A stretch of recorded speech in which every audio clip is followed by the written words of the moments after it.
SIRTOBAmedia, where the struggle is real to be awesome. I push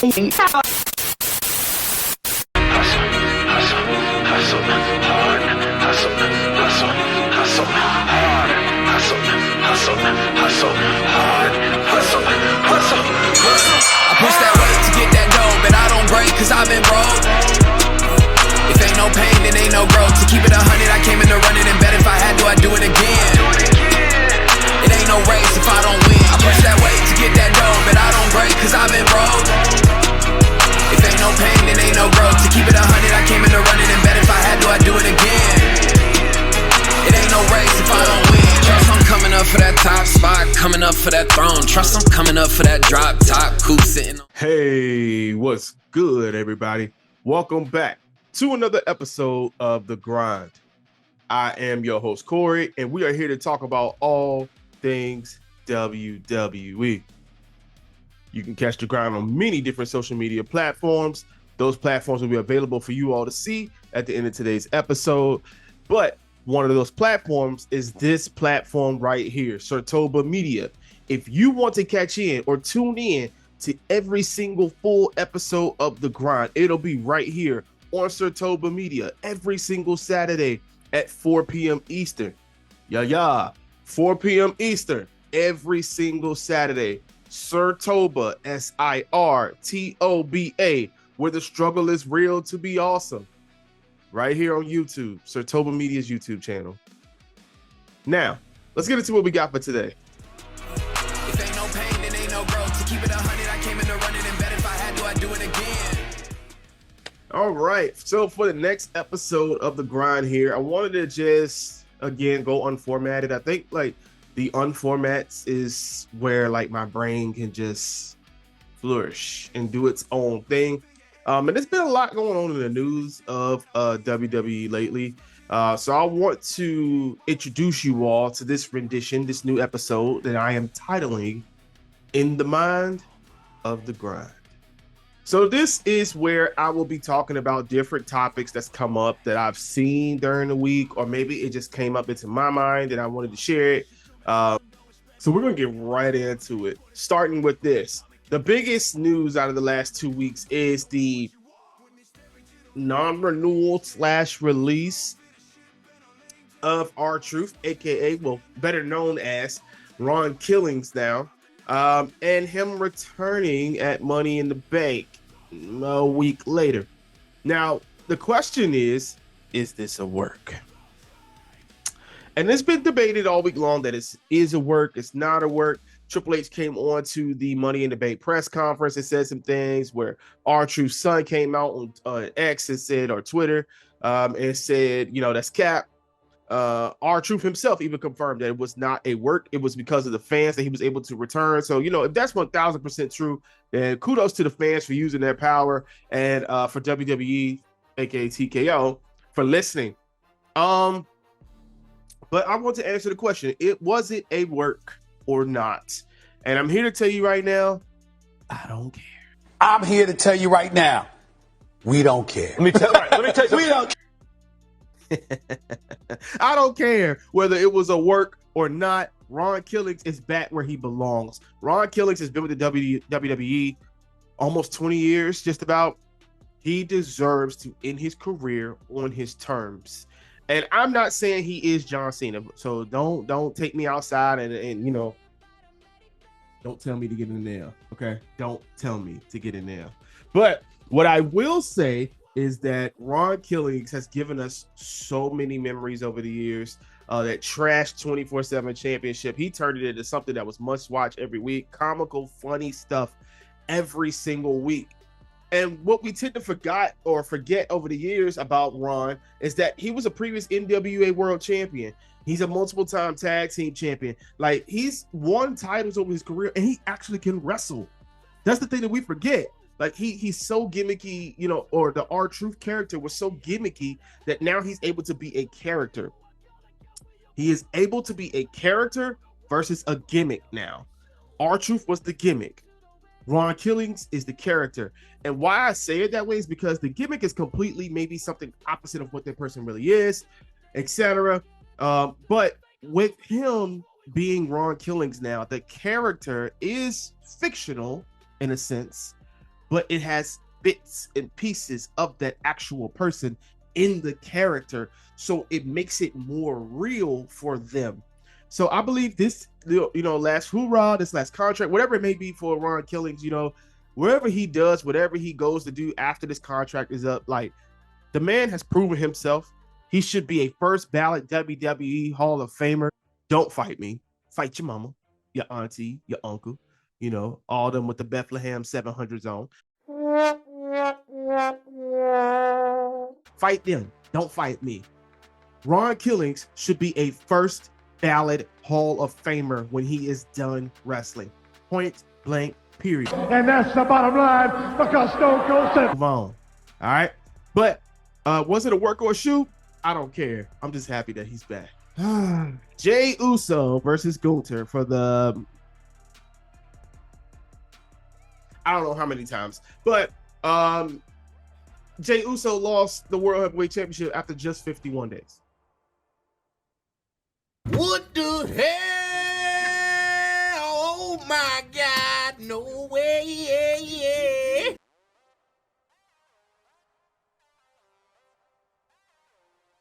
Back to Gunther, by the way. Unacceptable! And even though their match was pretty good on Raw, probably their best match out of their series. And they tried to make Jey look strong by not having him tap out, just pass out.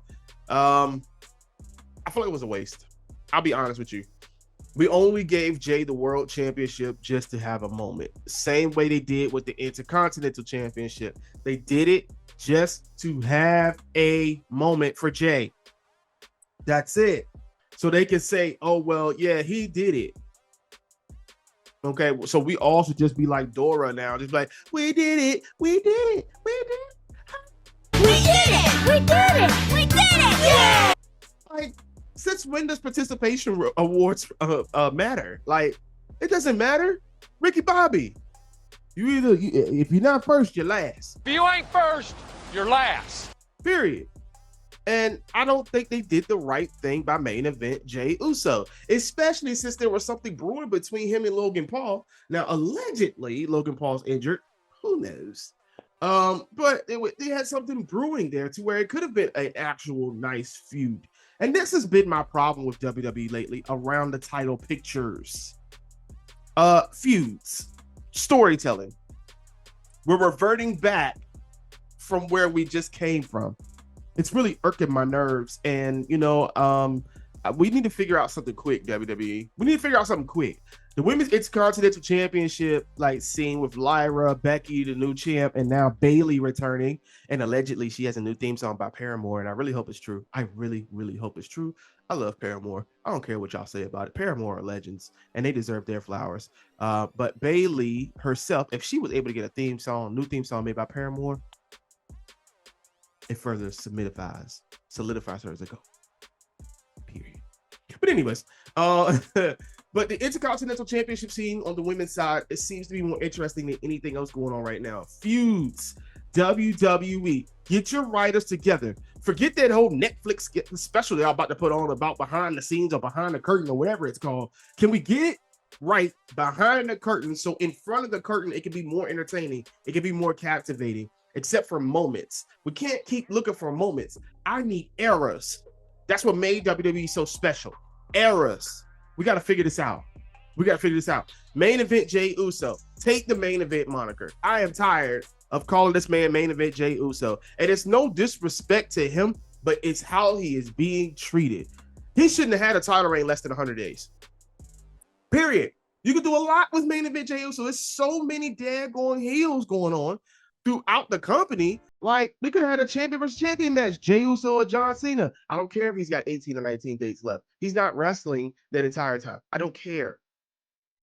Figure something out, man, with Jey Uso, so that way it could be lifelong and not just thrown into the wind. Now I feel like they're going to throw him back into the tag team title scene because the tag team on SmackDown, that tag teams on SmackDown, cooking. So I don't know if they're just going to throw him back into that scene. Who knows?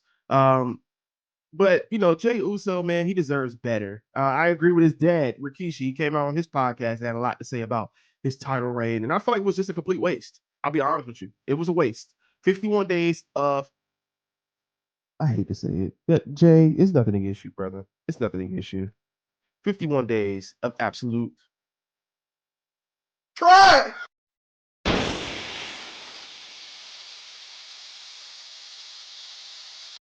Now, the spinoff from that is that did Jey Uso lose the title just so that Goldberg could have his retire? Wait a minute, did I just say Goldberg? I meant Goldberg. Just so he can have his retirement match against Gunther at a random Saturday night's main event in Atlanta. Who gives a damn? Who gives a damn? Oh my God. It's like we're in this just, I don't know, matrix of Goldberg shows up and everything just gets tore up. And I'm tired of it. Goldberg, have your match. Move on. We're in a different era now. I loved you growing up. I thought you were amazing. You were captivating for the time that you were in. Again, I will never forgive you for what you did to Wade, the Fiend character at the time. I will never forgive you. I don't care about the Hell in a Cell match. Like, I don't care about none of that stuff. You, sir, had a hand to play in this. You could have said no, but you chose not to. So, with that being said, go away. Don't come back. I'm here to tell you, I'm shouting for the mountaintops. The right woman won Money in the Bank. If it was not going to be Bliss, it needed to be Naomi. And Lord knows, Naomi needed it. And I'm here to tell you right now, I agree with Big E. Naomi been in the game almost 20 years, y'all. Almost 20 freaking years. Like, mind-blowing. She's been in the game for almost 20 years. Still moves how she moves. Still is able to do some of the stuff that the younger cats can't even do. I mean, she is captivating, and her character change. Oh my God, it was needed. Now I need them to fix her entrance because she don't need the glow no more. Get rid of the glow. The glow is dead. It's gone. Cut that glow stuff out when she comes out. She does not need it anymore. Y'all gotta figure out a silhouette or something for her. I think that would be more fire. But anyways, the character, Caution, I mean, like, everything about it is like completely different than what she used to do before, besides the interest part. But Naomi is doing some of her best work right now. The last year and a half, in WWE wise, okay, she has been doing some of her best work, and I am so happy for her because it's been long time coming for her, and she has been one of the mainstays on the show. She's rarely hurt. She shows up. She gives her best effort. She gives great matches. And like, Naomi deserves to have a run. And now what I'm foreseeing with this is that she eventually wins the WWE Women's title. She goes on a run, and maybe one or two things happen. She carries it to Mania, and then it'll be her, Jade, and Bianca for that Women's Championship at Mania. Or it'll be her and Jade at some point, and that'll be when they're ready to put the strap on Jade. So, Naomi, like, she's a vet that deserves her flowers, similar to Natalya, a vet that deserves her flowers. But Naomi, man, I'm very, very proud of her, where she's come from, and her willingness to change herself completely in order to stay at that top of the card. I want to see what she does next. She needs to just be that psychotic character, that person that's just like, okay, you wronged me, and they might be a little delusional in how they're thinking, but you wronged me, and now I gotta get you. So I'm gonna proceed with caution, but in this case, I'm taking the caution off by saying, Naomi, congratulations, and the right person won. And speaking of Naomi, we're gonna move on to recently it was announced that Evolution 2 is coming in July. So Evolution 2, years after the first one happened, we're gonna get a 2. And I'm here to tell you right now, hot take, it's gonna be better than 1 by light years. Book it. There is so many women on this freaking roster. Do not, WWE, do not flood this pay-per-view, this premium live event with a bunch of vets. Don't do it. You have so much young talent that should, could, deserves, and needs to be on this show. You got so much from NXT to Raw to SmackDown. Showcase the young talent. Period. I do not want to see veteran talent that is no longer wrestling on a regular basis win matches. I don't want to see it. I don't want to see it. If somebody goes up against the Roxanne Perez's of the world, Roxanne Perez needs to go over. Julia needs to go over. I can't wait. Hopefully we get a U.S. title match with Julia and Lord Zelina Vega at this event, and you know, maybe Julia gets the title. But this event needs to feel a bigger. It needs to feel stronger. It needs to like hit like some of the big four PLEs, and I know that's hard to do. But they need to put some emphasis on this. This is important because I feel like it needs to become a regular PLE with how many women they have on that roster now. It deserves it. Absolutely, 1,000%. And I can't wait to see how stories develop, how they build up to this PLE. You see JCJ, she's currently the NXT Women's Champion, which I don't agree with, but she has been a long stay there. I don't know what she has done, but hey, she's done whatever she had to do to keep herself on that roster, and I'm not mad at it. But she doesn't need a long title reign. If you're going to give Stephanie Vaquera a title reign, that's only like Vaquera, only one for like 70 days, 71 days, something like that, then JC James doesn't need to be near that. Nah, they're on two different levels. But let's get the younger talent onto the show, man. Let's get some of the newer talent onto the show, man. If you're going to bring some legends in, whatnot, cool. Spotlight them. Hey, how you doing? Maybe get a couple of them for a match. But Evolution needs to be about the women of now. Don't make the mistake that you've made before with flooding events with just legends and having legends come into these matches with these young bucks and they can't keep up.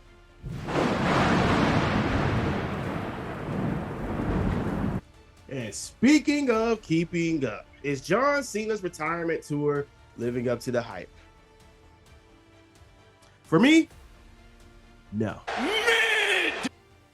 And it all started at Mania. That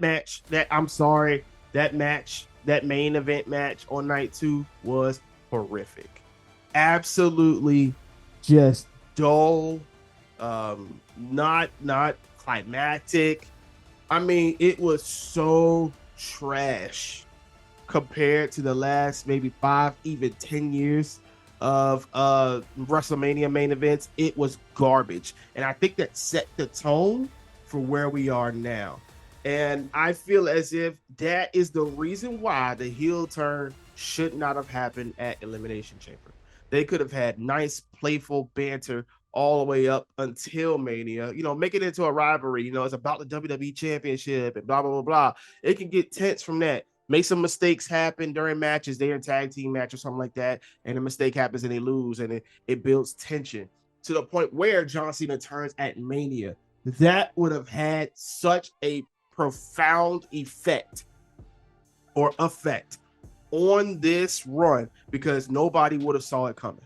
The Rock, I don't even want to get on what they call the bald-headed fraud. I don't even want to get on him right now and his lackluster performance in getting this to where it needs to be. He had no business to be anywhere near this. We didn't need The Rock this year.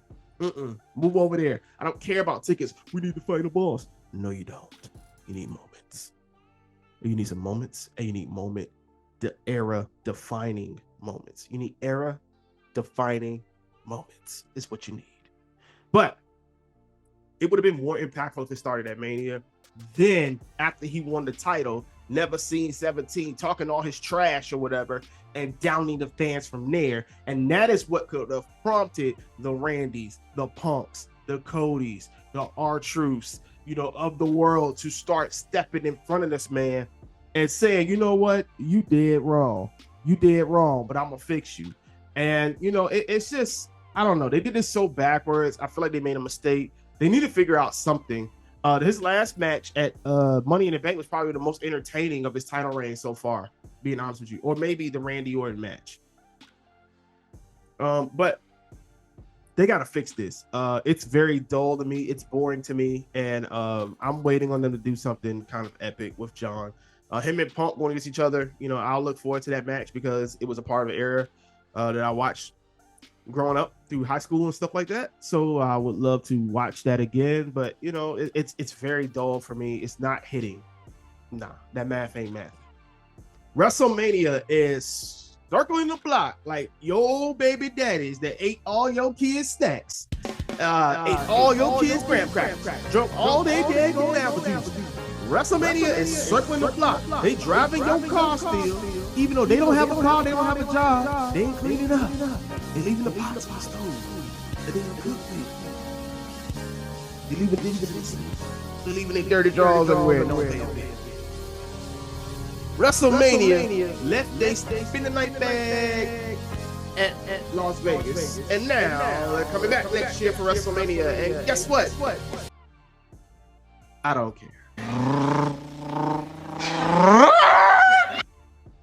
I'm actually kind of pissed off about it because of the fact that they only came back because of TKO's greed. And we're not even considering the average family who could just go to a simple wrestling show right now. The tickets are through the roof for just live shows right now, and it is ridiculous. We always talk about we want to be a brand that people can get away from their everyday lives and be able to come in and experience and meet their favorite superstars. Like, what is wrong with y'all? Like, are we not like seeing this? These packages, it's ridiculous. Like, I don't care about paying $60,000 or whatever it is, 20, 40, whatever it is, $1,000 to be in front row to get a chair and to meet somebody and get a photo op in the ring. Who gives a damn? Like, this is, it's absolutely crazy. It's asinine. It is unacceptable. And something needs to be done about it. The tickets is not worth the price of admission right now. I'm going to tell you that right now. The show does not live up to the price that you're asking me for right now. And I do not care if it's the last time that John Cena is going to be coming to these cities and people will never see him in WWE again. I do not care. We got to do what's right for the people right now. We see what's going on economically in the world right now, and we're still choosing to push forward with these crazy ticket prices. Now, I'm not saying that some seats shouldn't be, because you got some people that like celebrities and stuff like that that's going to come through and they got money, like money, like my money long, you know, they got money to grow. They got that type stuff. All right, cool. Have some packages. But for the average person that want to come to a show, a few $100, totally understand. Thousands? Come on, man. And that's all this is with WrestleMania. We're talking about it's the entertainment capital of the world, and you know, the home for sports and entertainment. That's all BS, and we know that. You openly stated, Mr.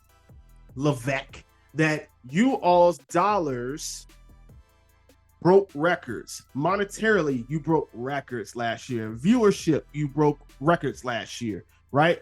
Social media wise, et cetera, et cetera, et cetera. I ain't going down all that line, but you broke records. That is more of a reason why you are coming back. That's it. It's money. At the end of the day, any business are looking to make a profit. That's all it is. If they can make a profit, they will move leaps, bounds, turn water into wine, walk on water, you know, to make sure that they get that profit. So, I mean, we got to figure out something out, TKO. Like, and maybe the fans need to start striking. I don't know. But something's got to be done about these ticket prices. And yes, I'm going to say it. TKO is ruining WWE experience for fans who have been connected to WWE for so long, like myself. The last topic I want to sit here and just out of my mind is this gentleman here, this shirt that I got on here. Let me see if I can. Let me get this. You see that guy right there? Y'all see that guy right there? Karrion Kross. Before I really get into how I feel, I want to say, Karrion Kross, I respect you. I respect how you go about your business. I respect how you protect yours. I respect how you speak your mind. I respect how you know how to play the lines of realness and what is not. I respect your thoughtfulness. how much you give to this, how much you have given and will continue to give to this. I appreciate your creativity. I appreciate you, man. Mr. Cross. WWE, our actions lately has not shown that we care about Mr. Cross. His contract is coming up here very soon, and he was very, very adamant that he was ticked off that it was shared online. And you know what? I would be too, because that's your personal business. But here's the problem I have with WWE right now. Karrion Kross is money. And you don't even have him in the mid-card title scene when he could be a valuable opposition against a world champion, especially someone like a Jey Uso who you took the title off of after 51 days. They could have had a great storyline. He could have played off of what Jey Uso used to be and who he pretends to be now. I just don't understand why we have so much potential in this gentleman sitting right here who has proven himself to be world title worthy, but we're not putting him in the positions to get ready to go back into that scene. What is it? I really would love to know. I really would love to sit down with WWE Creative and ask them, what is it about Cross that y'all are not allowing this man to put his full talents on display? What is it? I want to know. Because he deserves to be on the show every week if that's what he wants to do. He deserves it. He needs to be wrestling. He needs to be battling for titles. And, you know, I'm not sure if that's one of his things that he cares about or not. I'm pretty sure it is something on his list because, I mean, who doesn't want to be WWE champion? Who doesn't want to be a world heavyweight champion? Who doesn't want to be intercontinental U.S. champion, et cetera, et cetera, et cetera? You got rid of the Final Testament.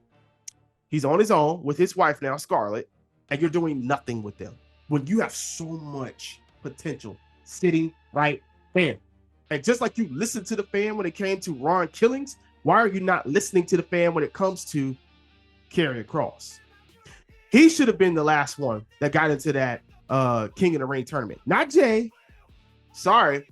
Not Jay. Karrion Kross should have been in that tournament. Karrion Kross could have continued to build momentum, and he might have been the King of the Ring winner. Who knows? But I'm so tired of people not being utilized to their potential. And we've seen them like, yo, this person is a world champion sitting right here, waiting to happen. Just need to be put in the right spots. That's it.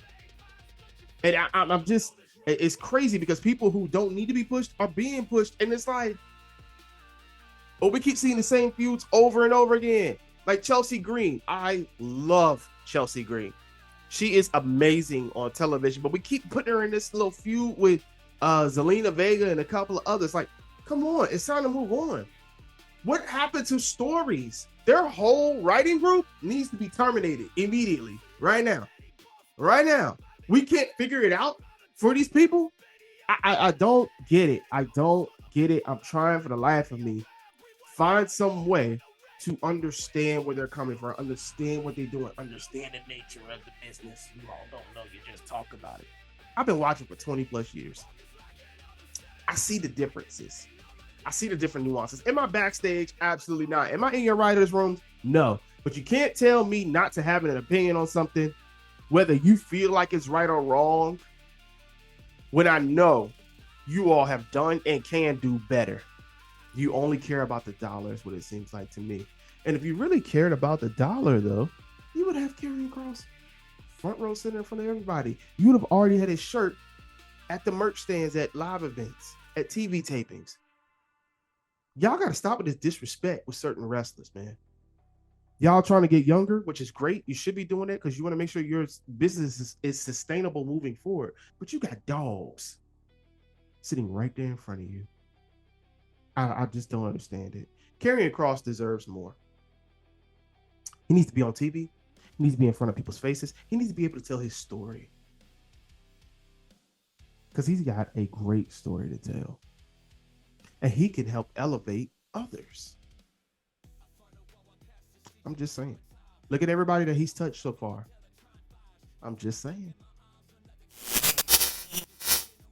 Well, I'm glad that happened. That was the last bit of information I wanted to share with you all today because I wanted to give you a little bit of a foreshadow into what's coming. So I look at him as like a big brother. Even though our families were like really, really tight growing up. But like my good friend Gerard Johnson, I appreciate you, bro, for giving me an idea. I am currently working on it.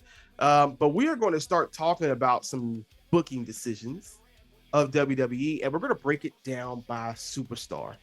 And I want you all's help with this. I want you to tell me in the comment section down below what WWE superstar has not been booked right.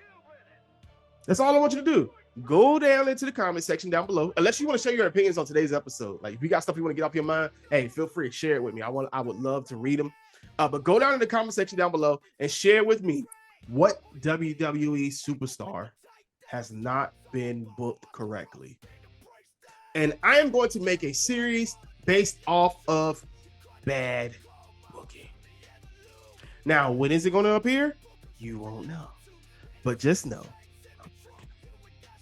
So, Gerard, once again, brother, love you, man. I appreciate you. Shout out to you for giving me that idea. It is in the works. And I'm looking forward to hear you all's comments on who you think should have been booked better.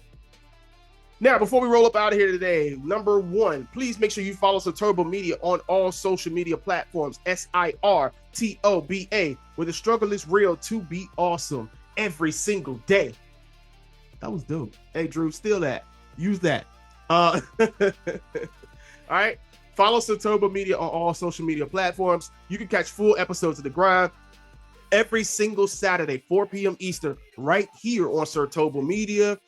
You can follow The Grind on different social media platforms where you'll see clips, some things that I'm working on that is coming up here real soon. Will be popping up on that page as well. So come on, let's get active. Let's talk. Let me get your thoughts and your opinions on wrestling and maybe even other things, anything pertaining to the grind itself, because the grind just don't pertain to wrestling, it pertains to life.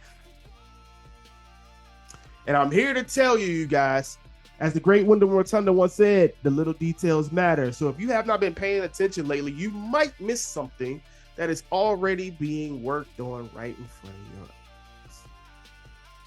But thanks for watching. I love y'all. I appreciate y'all. Enjoy the rest of your Saturday, and I will see you next week. Don't run from it.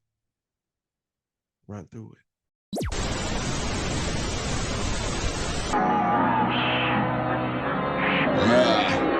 I push that weight to get that goal, but I don't break 'cause I've been born.